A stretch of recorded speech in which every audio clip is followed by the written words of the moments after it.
Magandang umaga po sa lahat at dadako na po ako agad dito sa aking talatang isi-share sa inyo ngayong umaga. Dito po sa aklat ni Santiago o sa James chapter 1 mula po sa verse 22 hanggang verse 25. Ito po ang ating talatang pag-aaralan muna ngayong umaga.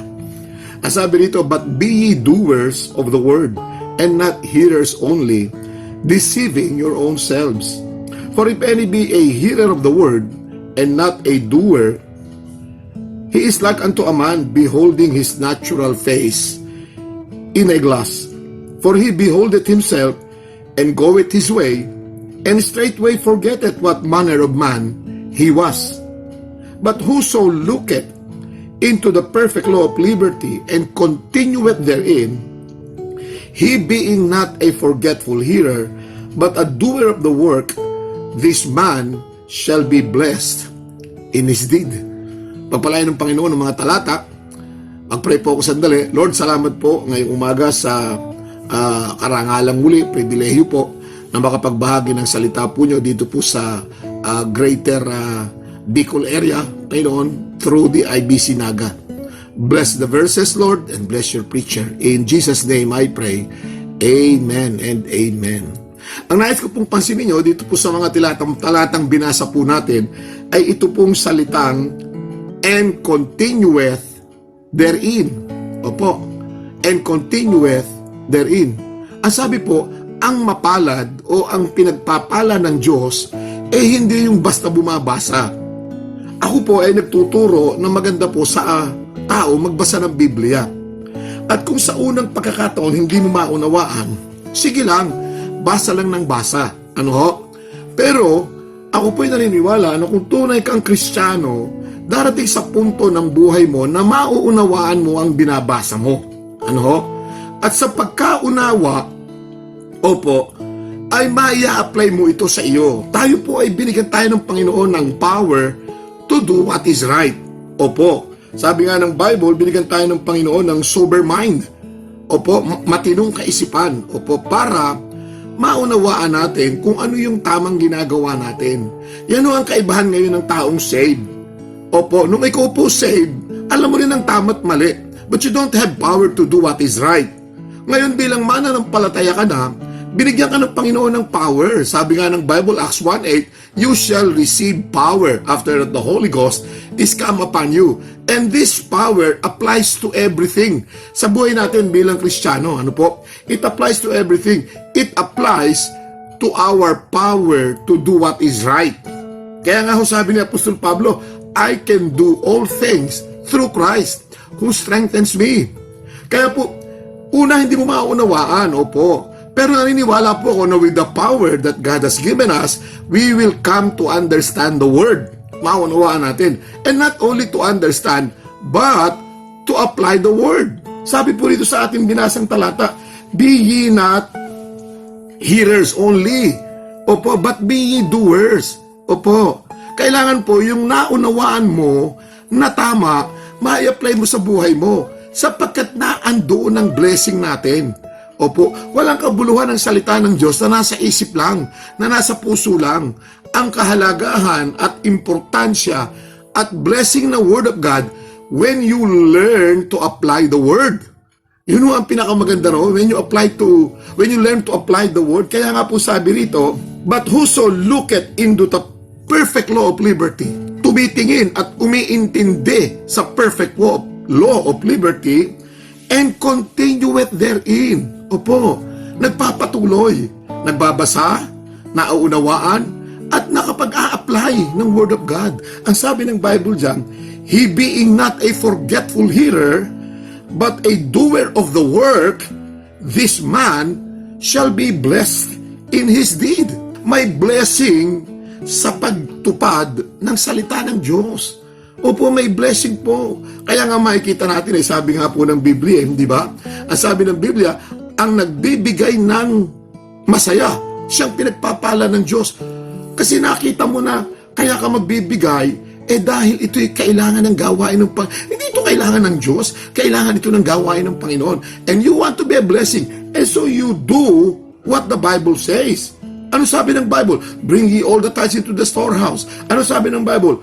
"Pray, Pag tayo po nag-pray, sinunod natin, nagpatuloy tayo doon sa nabasa natin at naunawaan natin, naniniwala po ako na, ang sabi ng Bible, He will answer your prayers. Amen. Call unto me and I will answer thee and show thee great and mighty things which thou knowest not.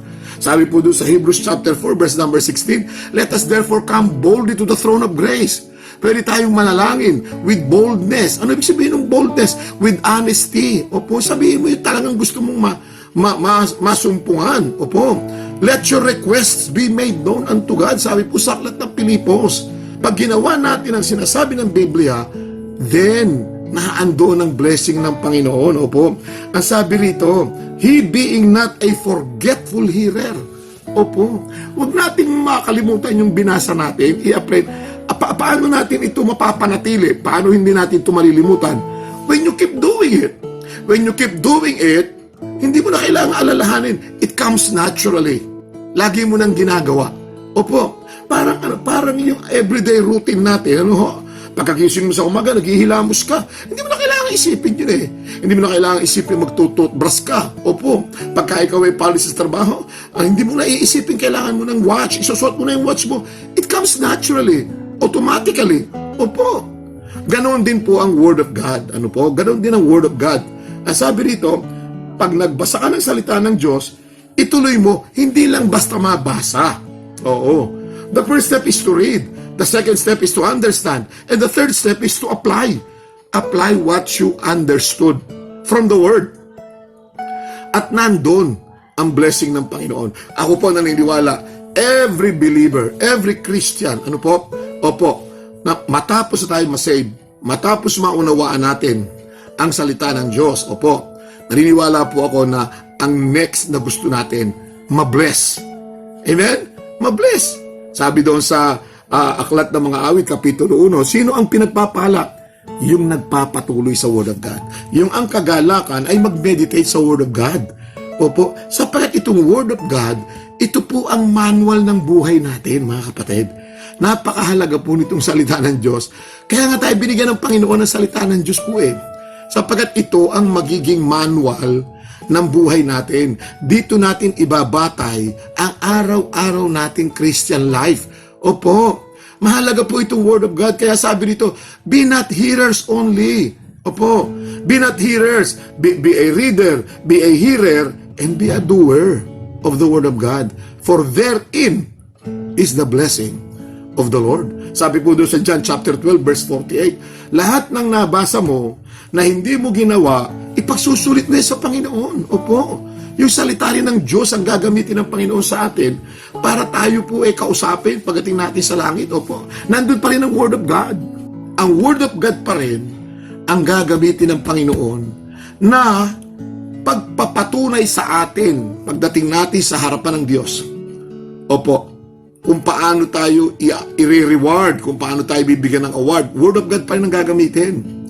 Kaya nga po sabi ng Bible sa atin, study to show thyself approved unto God. Search the scriptures, for in them you think ye have eternal life, and they are they which testify of me. These things have I written unto you, that ye may know. Mahalaga po itong salita ng Diyos. Sa pamamagitan ng salita ng Diyos, mauunawaan natin ang bagong pananampalatayang nasumpungan natin. Opo. At tayo po ay merong power to do and to continue in the Word of God. Blessed are they that continue therein. Saan? Sa Word of God.